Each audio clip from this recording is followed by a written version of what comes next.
Hi, everyone. Welcome to Waste 360's Nothing Wasted podcast. On every episode, we invite the most interesting people in waste, recycling, and organics to sit down with us and chat candidly about their thoughts, their work, this unique industry, and so much more. So thanks for listening and enjoy this episode.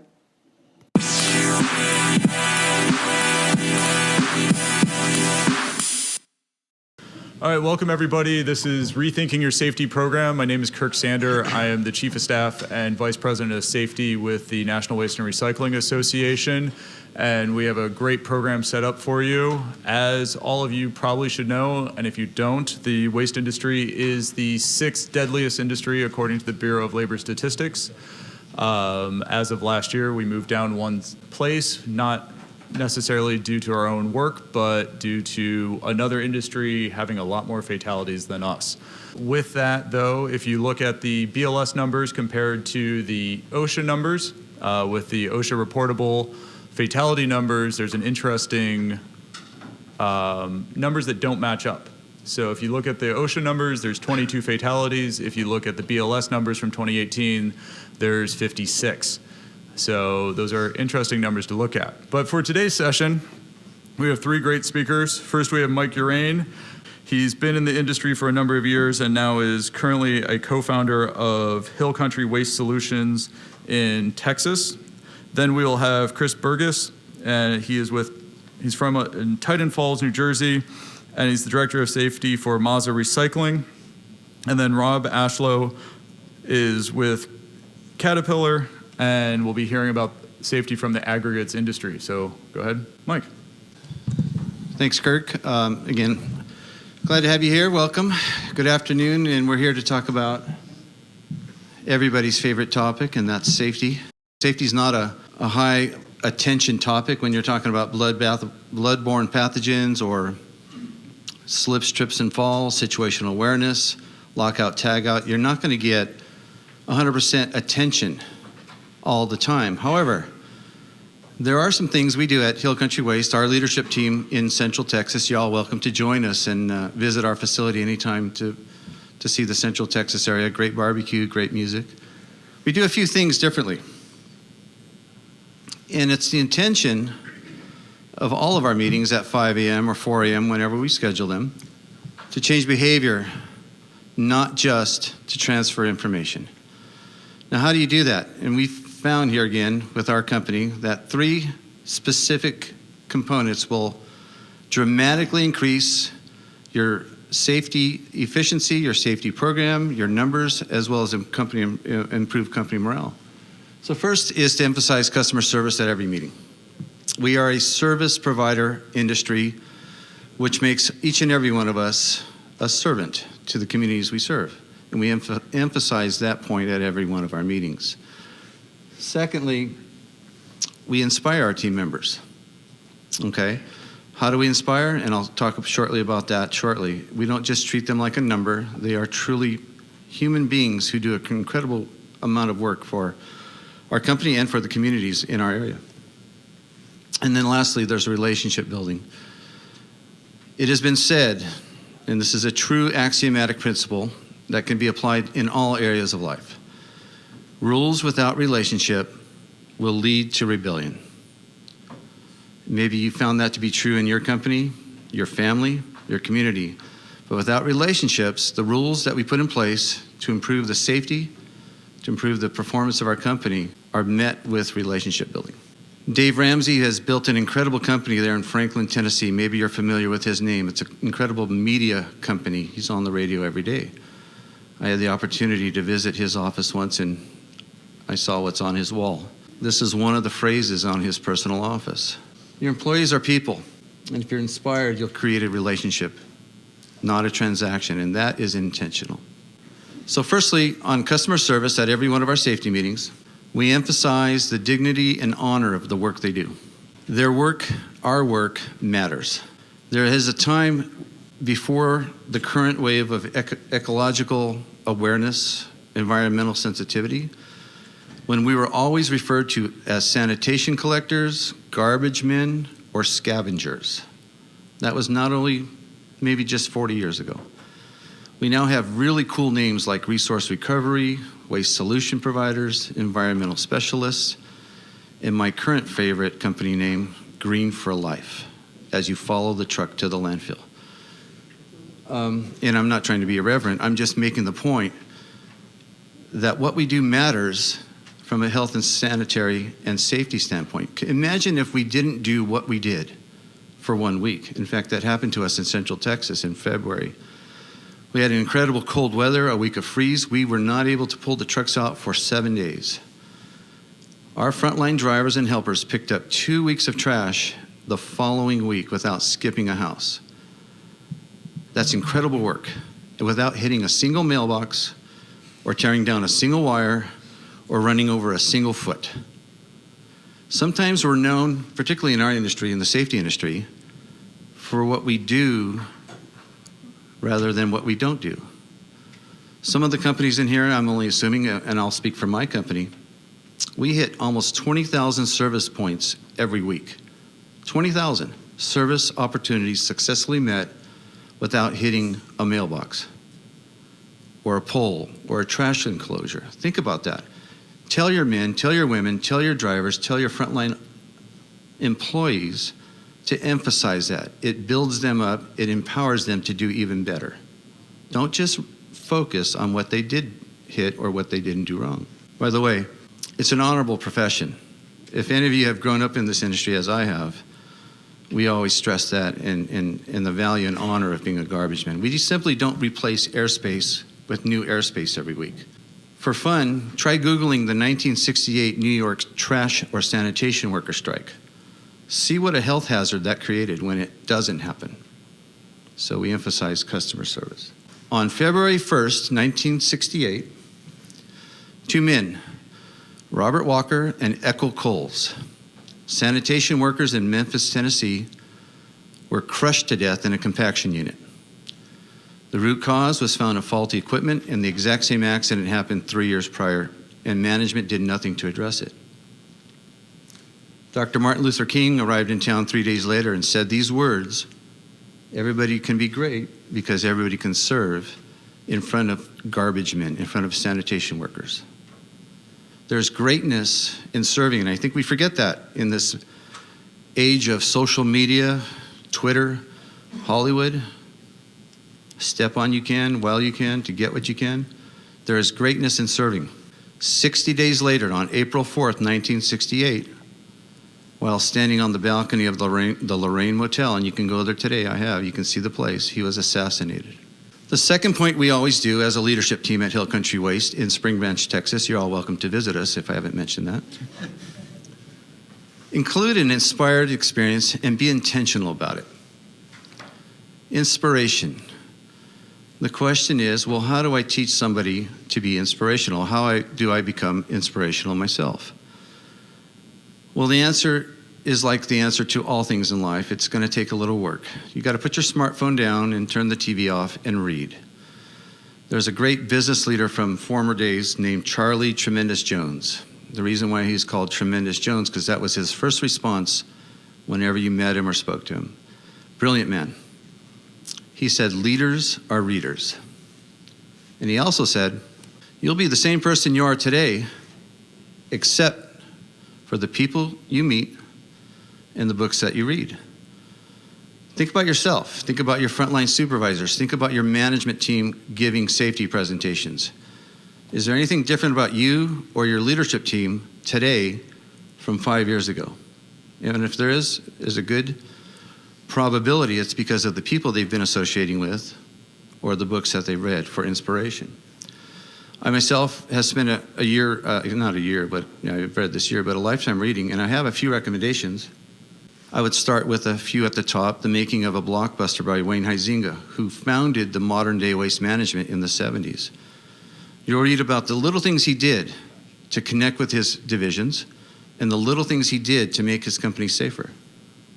Made in America, Sam Walton, he would go visit the competition and look immediately at the lipstick counter, because if you did lipstick right, the highest profitable product to sell, he would do it right. The Everything Store, Jeff Bezos, we think of just Jeff Bezos as an incredible successful man, and he is. Few people know that he started packing boxes in his garage and delivering them to the USPS, operating at a loss year after year after year. Onward, Howard Schultz is Starbucks, In-N-Out. West Coast people love In-N-Out, correct? Yeah. I live in Texas now, so it's catching on. Next time you're in In-N-Out, take a look at the soda fountain. They have 7-Up in the midst of Coca-Cola products. And why do they? Because it's In-N-Out. You can get well-done French fries at In-N-Out. Thank you. Many years ago, the owner suffered a warehouse fire. 7-Up allowed Harry Snyder to use his warehouse to put all his hamburger and buns. And to this day, the company loyalty is with 7-Up, even though they have a full line of Coca-Cola products. Ray Kroc, McDonald's, Richard Branson, he was left stranded on a Caribbean island. He said, "Forget you, American Airlines, I'll do it myself," and he did. Billy Graham, Shackleton, Magellan, Supreme Court Justice Clarence Thomas.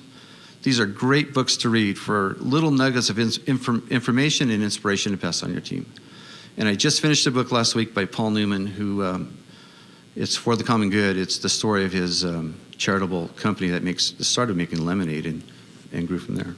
Develop character building by building relationships, by pouring yourself into your people. People don't care how much you know until they know how much you care. And it applies specifically to your safety program. Are you going to stand up and rhetorically pontificate the printout from your company about slips, trips, and falls? Or are you going to get personal and develop a story and develop a relationship, develop an illustration to connect with your folks? It's much more powerful and much more effective. The greatest football coach of all time, Vince Lombardi. I don't necessarily have to like my players, but I have to love them. Love his loyalty, love his dignity, love respects the individual. We're coming off of a year and a half of plastic shields, plexiglass, face covering, social media, lockdown, don't touch me, I won't touch you, and no more handshakes. And it's refreshing to do this again today. Am I right? Has anybody considered what it does to the loneliness that's experienced by people? We get regular emails from our customers at our company. Last March and April, we were getting a lot complimenting us about our frontline drivers and our frontline helpers smiling and waving as they were picking up their garbage. People were at home and they were lonely and they were desperate, and they connected with the garbage man. And I'm not making that up. What they do, what we do is important. And as we do it safely. And I just read this last week in the Wall Street Journal. Extreme loneliness is now suffered by 46 million adult males in America, which is 20% of the population. 20%. And it is the third cause of premature death, followed by smoking and obesity. Loneliness. Sometimes that talk in the morning with your frontline employees is the connection of someone who cares moment for them all week. We tell stories and we share stories. The Chilean minor accident of 2010, of what they did when they started fighting in that pit for 66 days. Decision making, there's a great spot in northern Wyoming where one river parts at one distinct point where there's a single rock. One stream ends up in the Atlantic, one stream ends up in the Pacific. And we use that illustration to illustrate the power of decision making and its effects. Gratitude, what happened on the moon landing. Not many people know that story. What Buzz Aldrin and Neil Armstrong, the very first thing they did when they landed on the moon, what did they do? Protective boundaries, we use sports as an illustration, fear and focus, racing, football, baseball, incredible illustrations to glean from. The schoolyard fence story, there was a great psychological study done to see what effect it would have on an elementary school when you remove the fence, remove the boundary, when you remove the safety barrier. The kids drew inward and they were insecure, they were fearful. The policies we have in place in regards to safety give us comfort, give us freedom, actually. And humility. There's an incredible man I worked for many years ago. I learned a lot from him, and he always would say, and he said it right, it's hard to take yourself seriously when you pick up people's garbage for a living. And that's what we do. A little self-deprecation goes a long way at that next safety meeting. Chuck Colson was an arrogant, brilliant lawyer working for Richard Nixon in 1974. He got caught. He was facing prison by being indicted on March 1st of 1974, he pulled in his driveway. He didn't know what to do. A good friend of his named Tom Phillips, who was the CEO of Raytheon, the largest defense contractor in America at that time. Tom Phillips put his hand on his shoulder and gave him a gift. It was a book by C.S. Lewis. It changed his life, it changed his trajectory, and it changed his thinking. The power of human touch. He went on to form Prison Fellowship, which has impacted families and men all over the world. But the touch is the one thing that inmates want most when you visit them in incarcerated situations. And it's the touch that dying people want most when they're in hospice care. Shake your employees' hands, pat them on the back. It means something. I went to the eye doctor a few months ago. You know those little tests, is this better, worse, and nobody knows which one, they all look bad to me. But every time I said, well, that might look better, he put his hand on my shoulder and said, okay. And it gave me confidence that he said, you know what? I trusted him with that touch. So in summary, use customer service illustrations, use inspiration, and build relationships. You'll see a decrease in accidents, you'll see an increase in morale, and you'll see an increase in attendance. And I'll finish with this, because the last thing you leave your employees at every safety meeting is typically 7 times more powerful than anything else you said that day. So I'll leave you with this. Many of you have out-of-office replies set up right now because you're here. I got this one once. I'm out of the office this week having my heart and mind removed so that I can become qualified for upper management. Put your heart, engage your mind, and lead. Don't manage, lead, and there is a difference. In safety, the manager gets behind the herd and pushes, and only goes as far and as good as the slowest, weakest member of the herd. Leaders get out in front and they say, come on, follow me. Because I've done this before, I trust you and you trust me. Be a leader, not a manager in safety. If you have any questions, feel free to come visit us in Hill Country Waste in Spring Branch, Texas, where there's the best barbecue and the best music. Kirk? All right, and I turn it over to...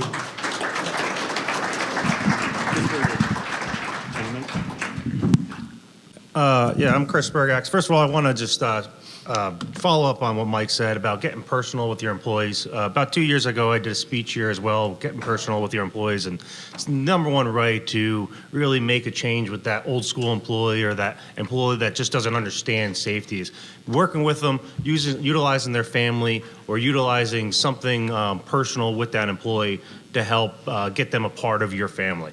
It's really the number one way to change somebody's behavior. So let me begin just telling you a little bit about myself. I started a career as a tractor trailer driver in the tri-state area. I was lucky enough to always have that manager that did get personal with me, and they brought me to the next level and to the next level, always growing opportunities for me. I started as a production manager, dispatcher, assistant plant manager, started working with the Longshoremen Union, did quality control, safety management, and I'm currently certified by the Board of Certified Safety Professionals as a safety management specialist. I have an extensive knowledge with the FMCSA and in the construction industry as well. To begin with, the waste industry is just full of tough guys. You know, you have that guy that's been in the industry for 30 years and you can't tell him what to do because he's already going to be safe. So the question is how do you make somebody who thinks they're safe already safer? And really it depends on your facility needs. There's a lot of different approaches. In 2021, there's a lot of consulting firms, management systems, and vendors always trying to push new things on you. Trying to spend your dollars, time and time again, just wasting your money, the things that may not be right for you. All right, so how do you decide what's right for your company? It's not always an easy answer. During COVID, we recognize how it changed the face of training, all right? Aside from being limited on areas for training and the number of employees who could be trained at one time, depending on your local regulations, it became a challenge. To properly change, it took longer hours for managers and supervisors to work with employees. But with COVID-19, management learned how to work and teach remotely. The pandemic created new opportunities for technology to expand and make training, auditing, and meetings viable, even when you weren't in the standard face-to-face meeting that we were all used to. Utilizing online platforms for training, like Health and Safety Institute, is another way to ensure proper training. Of course, no owner or managers want to see employee get injured. I'm sure that everyone in this room has a personal motto of doing everything possible to prevent injuries as best as you can. Executives always want to look at the yearly costs and general liability, auto policies, your workman's comps, your environmental policies, and everything else you have for your particular business. These costs typically determine how much is going to be spent each year on managing your safety program. Ultimately, the executives want to see a decrease in overall costs year to year to help reduce the premiums the following year. We all strive for zero industries, but in the most dangerous industry, we know that's probably really far from actually ever happening. Unfortunately, we have basic first aids all the way up to deaths in the industry. So as an executive, you need to empower your safety coordinator, your division managers, to be able to succeed in properly managing the safety of your employees, which will help reduce your liability exposure. Long term, it of course reduces your costs.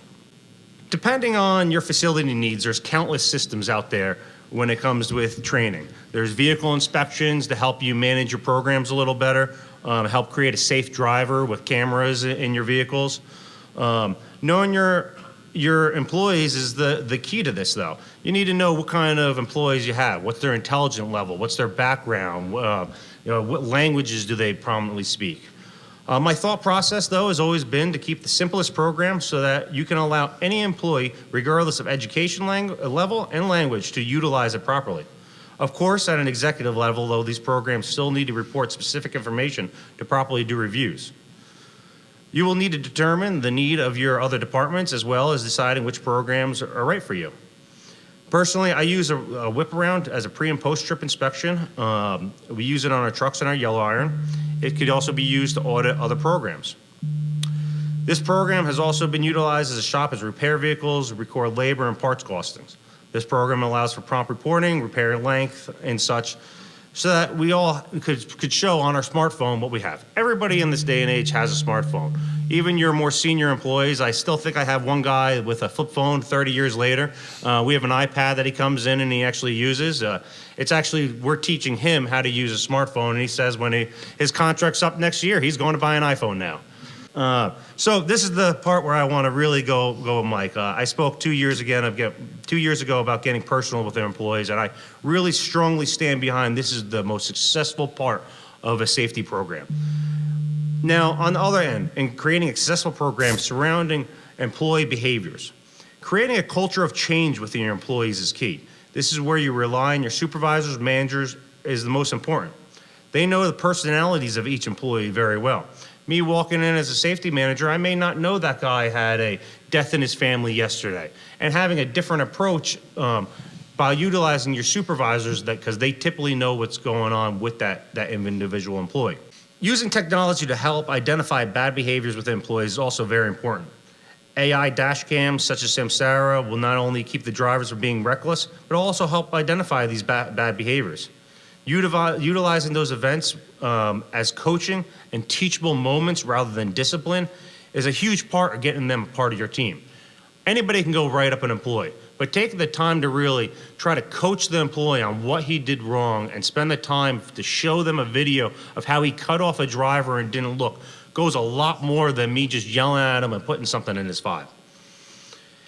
These devices can also help you defend if you're being accused of damages, accident with no merit. Honestly, our company started our dash cameras because we had employees, our customers telling us we didn't pick up their garbage with our front end trucks. It was the first thing we utilized to be able to prove that we picked up your garbage and then somebody else must have thrown something in. And from there, we watched very quickly of our drivers running through red lights and such. And after we started showing employees, we've had about 0 phone calls from the general public at this point that our drivers are reckless, rather than 1 to 2 a week. All right, and since 2020, when we started it, I can count. We had 6 phone calls so far. 3 of them were false. I used to have 1 to 2 a week in the public. And all it did was put a dash cam on the truck. Finally, recognizing their achievements. With utilizing the technology, you're going to create a select few of your group that has 100% compliance in it. Reward them, recognize it, show them at lunch, gift cards, company merchandise to show appreciation to those employees, and honestly make your other employees jealous because that's going to make them strive for it. All right. The largest thing that I always love, just to try to get a little personal and also a separate rewards program, is I love giving birthday cards out to every single employee. My HR prints me out birthday cards for every employee, and I make sure I go around every single time I can and personally hand that birthday card to that employee. It just goes a long way when I ask them for a favor to put on their safety glasses a week later. Finally, wrapping it all up with the consistent improvements all the time through your staff, along with positive feedback to your employees, will help create a positive and safe work environment, allowing the hardest of tasks to be properly performed by any employee. I wish you the best of luck in your safety programs, and thank you for allowing me to share my knowledge today. Enjoy the rest of the expo, everybody.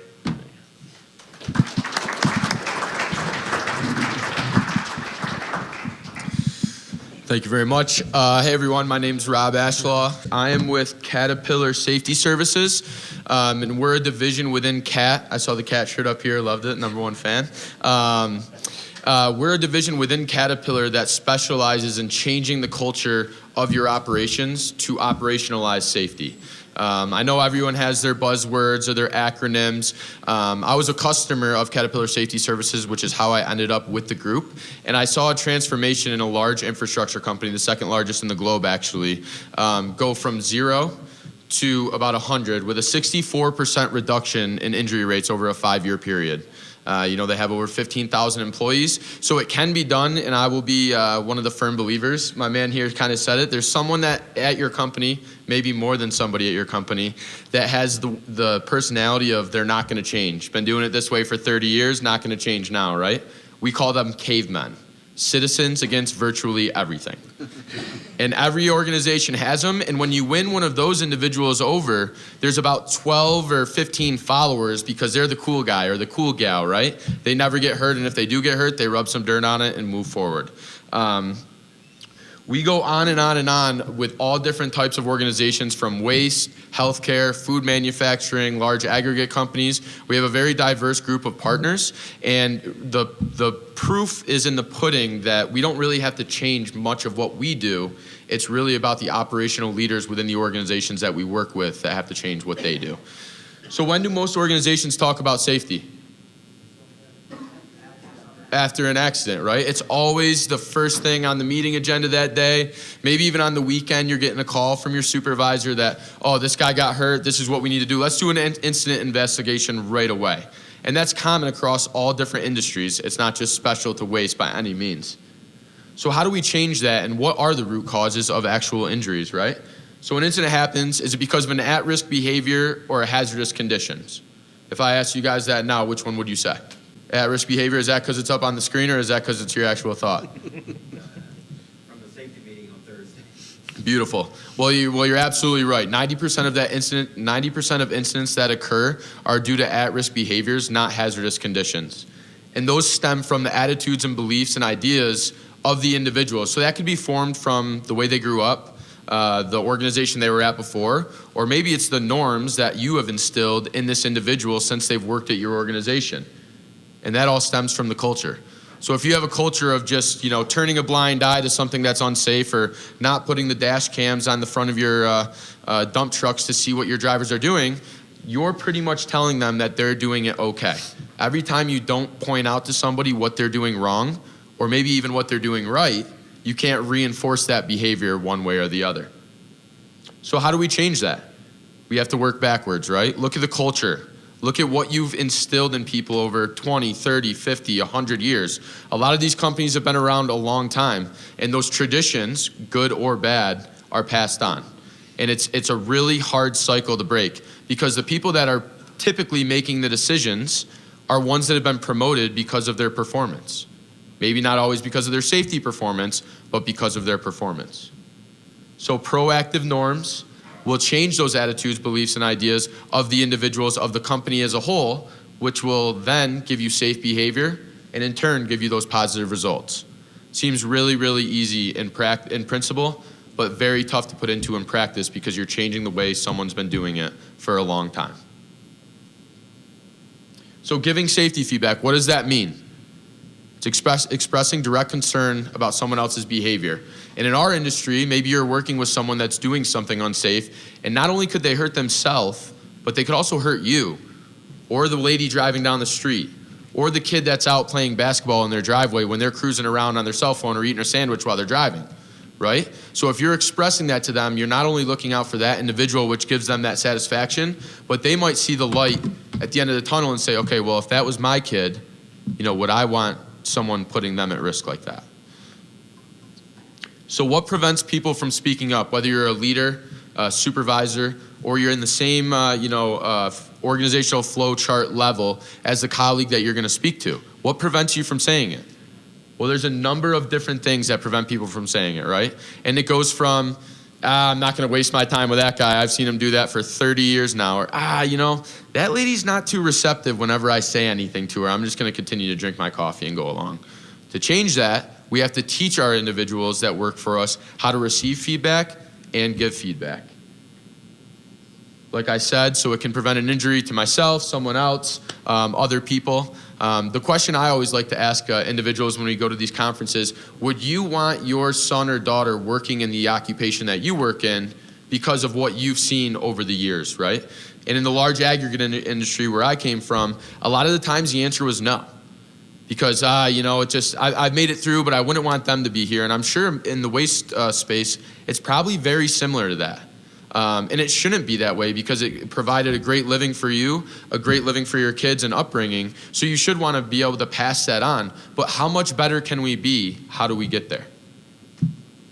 People may assume their unsafe actions are acceptable if nobody tells them otherwise, right? If I'm climbing a ladder and I'm standing on the top rung to fix something, and my supervisor walks by and I see him walk by and he gives me the little wave and continuing on because he's on his cell phone, he just right there told me that what I'm doing is okay. And it might be because I had to go get another ladder that's a little bit longer to reach where I needed to be, and I didn't want to take the time, and he certainly didn't want to pay me to take that time to do it. So the 3 steps to giving feedback, really, really important. So first and foremost, ask. Find out why they are doing what they're doing, right? Never hurts to, browse a little bit and say, hey, what is your reasoning behind doing that way? I used to give a lot of presentations at this infrastructure company, and I said to a group of individuals who had been there for 20 plus years, if I went up to you and said, why'd you forget your hard hat's not on your head again? I've told you a million times we need to have our PPE. What would your response be? And the majority of them sat there and just nodded their head. This is what it would be. And I said to the individual, what if I came up to you and said, where's your hard hat or PPE and why don't you have it on? An individual raised his hand. His name's Greg. I'll never forget him because of this comment. He said, well, do you want the BS answer first or do you want the honest answer? And I'm sitting there in front of a crowd of 100-something, and I'm like, oh, this is a tough one. I was like, let's go on it. Let's go BS answer first. He's like, I forgot it in my truck. I'm going to go get it. Sorry, boss. I'm like, okay, that wasn't bad. I'm like, now give me the honest answer. Well, I left it at your girlfriend's house last night. Can you go get it for me? Right? And it's creating that culture because as we stated before, both of these gentlemen said, the people that work in our industries are typically type A personalities. They're very hard-headed, and they know what they're doing, and they don't need to be told and reinforced. But if you ask them and you give them the opportunity to explain why they're doing it, you'll usually have a lot better success in that feedback. The second step is getting that commitment, right? Told the guy, next time don't go over to my girlfriend's house, please. But that commitment would be work together to find a safer way, because there usually is a safer way out there. And a lot of times it's just time, right? It's the extra 5 minutes. You got to take a walk back. You got to do something along the lines of that. And if you explain to them that, that 5-10 minutes is worth it and I'll never complain to you about not getting your job done early or whatever, that's usually a good way to get that commitment from them. And then make sure they're nodding and appreciating what you're saying to them. Then last but not least, follow up. And I think the first 2 steps, a lot of us are good at it, supervisors in the room or just people that have been around the industry for a long time. You're really good at it. And the last part, the follow-up part, is where it starts to fall off, right? Because then you got to go back and have that conversation and say, hey, good job. I saw you with your correct PPE on, whether it be the vest, whatever it may be. Thank you for doing that. The first time I did that after we went through this after we started to go through this cultural transformation, there was a gentleman named Bernie, and he was climbing up his asphalt tanker, and he didn't have his face shield on, and he was going to put hot asphalt in the tank. And I saw him, and it was like 5 a.m., walks all the way down the trailer, larger guy, so it was a little bit of work for him, grabbed his face shield, and I'm walking in the office with my coffee, hands full, And I was like, wow, this is right here and then. We just sat through a week of training on how to give feedback. If I continue to walk in there and don't take the opportunity today, I'm never gonna do it, because there's no fresher time than today. So I walk over to Bernie and I say, hey, Bernie, I saw that you forgot your face mask. Thanks for walking back down to go get it. And he looked at me, son, what's in your coffee? Sure enough, right? Because no one had ever told him, good job for taking the time to do that. And I was like, oh, nothing. I just, you could have easily just thrown the hose in there and probably got away with it. And he's like, all right, have a good day. So it took a little bit of, me stepping out of my comfort zone and then him to be able to receive that feedback. And then all of a sudden, 5 years down the road, it's a normal part of our business, right? But it takes time. Culture transformation aren't overnight. They're not easy. If it was easy, everyone would be good at it. So what am I doing to create danger to myself or someone else? Somebody cares enough about me to speak up, right? Whether in the good, bad, or ugly. And you need to listen up and change what you're doing, because not only could it save you, it could save somebody else. What prevents people from receiving safety messages? Well, the feedback responses, as I said. So Bernie's was a little bit of this passive, right? Avoiding conflict. He didn't know why I was telling him good job for doing his job, essentially. The assertive, you value the conflict. You go back and forth with a person. Well, if I'm getting on the ground here, my vest is going to get all dirty and the reflective strips aren't going to be as visible, so I take my vest off to go underneath the truck to fix it, right? Wow, that's a really good, reasonable explanation. Thank you for letting me know. Do I need to get you a few more safety vests and put it in your truck so you have them? Wow, just like that, we might have solved the problem. That becomes an SOP. And then the last one, that might be the Greg example that I gave, right? A little aggressive, escalate the conflict. They might not want to be told how they're doing. I've been doing this job, I've heard it before, I've been doing this job longer than you've been alive, son. Sure you have. But you might be lucky that you have all 5 of your fingers still, all right? Let's do it the right way, take the time to do it. And don't be afraid to give a little pushback, right? It takes time. Cavemen will change their ways, I promise you. 2 steps to receiving feedback. First and foremost, you have to listen, get to the facts, ask questions. Asking a question is the very, very most important aspect of this, all in all. And then commit. Agree on a safer way. Make sure that they understand exactly what you mean, so there's no gray area, right? In safety, it's typically black or white, and make sure that person knows it. Attitudes, appreciation, and tolerance. So I gave the example of the 5 fingers. So if you guys had to choose which one of these digits you would lose workability with, which one would it be? Ring finger? On the left hand or the right hand, my man? Left hand, I like it. But in all reality, so I was an asphalt raker when I started my career at 19 years old, and there was a guy that worked together with me, John Brumbaugh, military veteran, really tough guy. First one up, last one to bed, Bud Light, Budweiser. He was the guy, right? He knew everything, could fix anything. And he also was the guy that had about 24 pairs of cut-resistant gloves in his glove box of his truck and didn't share them with anyone, right? He was that guy. He wanted all the stuff because they were sought after. They'd get all messed up and gooked up from the asphalt, right? So one day I have to cut a mud flap on the paver, and I ask him, hey, John, can I get a pair of gloves? Like, I didn't get issued any. I need a pair. No? I'm like, well, what do you mean? And we're all wearing shirts that say safety first, right? The irony was just through the roof. So I do the job with a utility knife, got by. All 5 digits on both hands are still working. Later on that day, I kid you not, we're doing a little maintenance on the paver. This guy forgets one of the 20 pairs in his gloves, cuts a tendon right here through his thumb, lost all workability in his left thumb. The picture for the incident investigation, right, because that's important, the incident investigation had his thumb right here and safety first on the shirt. You can't make this stuff up, folks. He had all of the PPE. It was a 50-step walk to his truck. And you know what? Had he given me the gloves earlier that day and said, hey, Rob, I forgot my gloves in the truck. Can I have mine back? Sure. Right? So did we have the PPE? Yes. Safety first on the shirt? Yes. But did we have the culture of actually utilizing the tools that we had to make sure we were doing it the safest way as possible? And it was absolutely not. We started the safety journey with Caterpillar Safety Services 3 years later, and it changed the whole paradigm of the industry. So recognize it.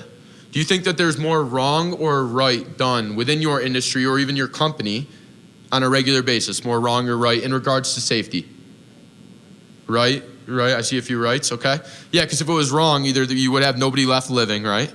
Or you'd be out of business because of all the lawsuits that you have.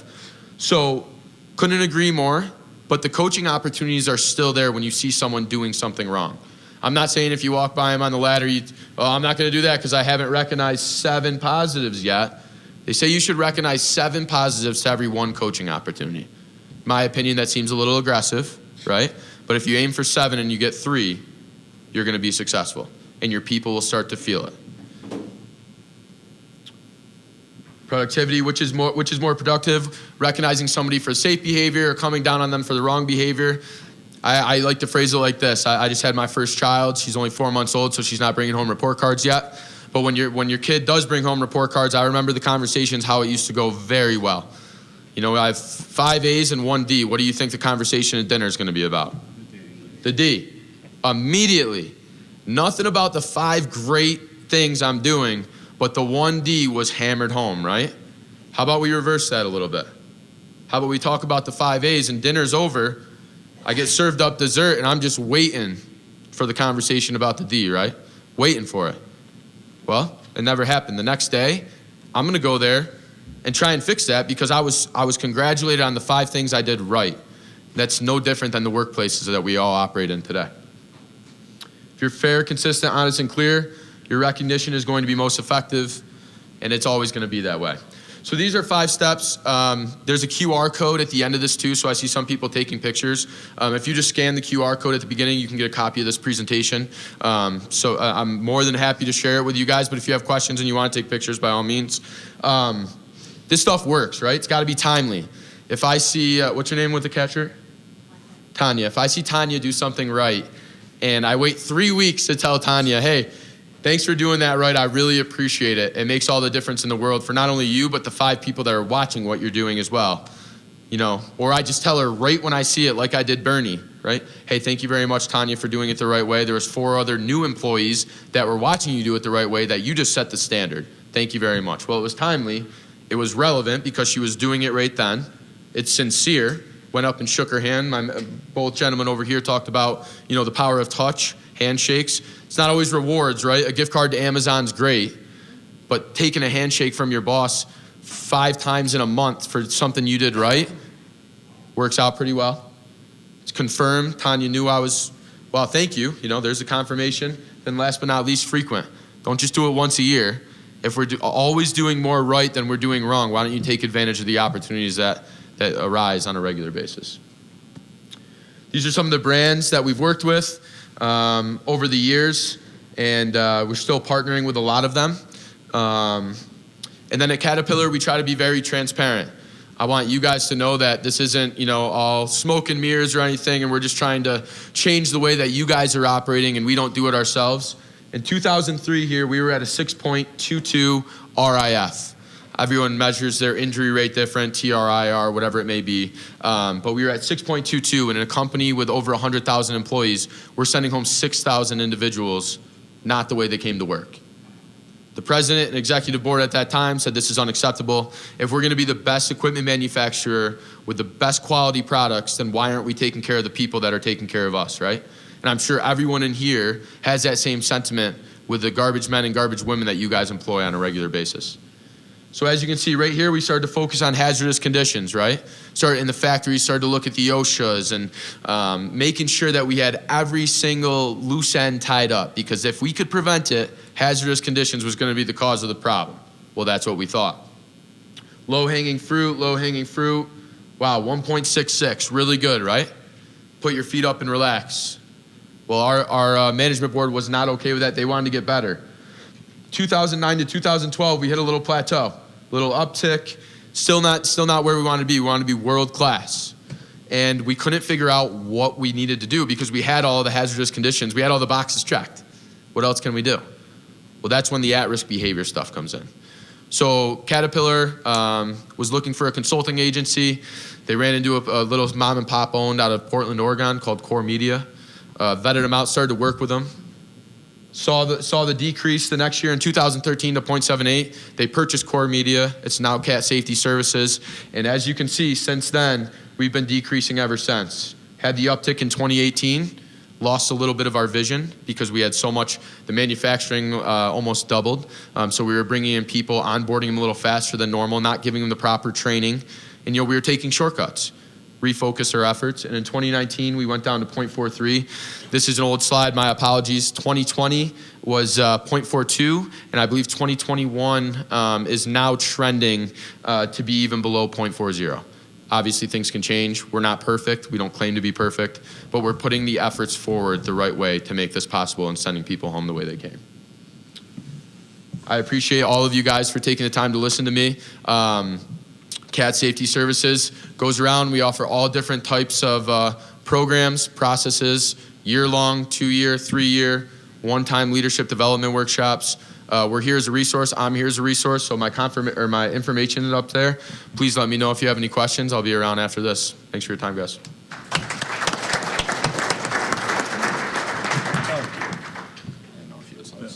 Thank you all for that.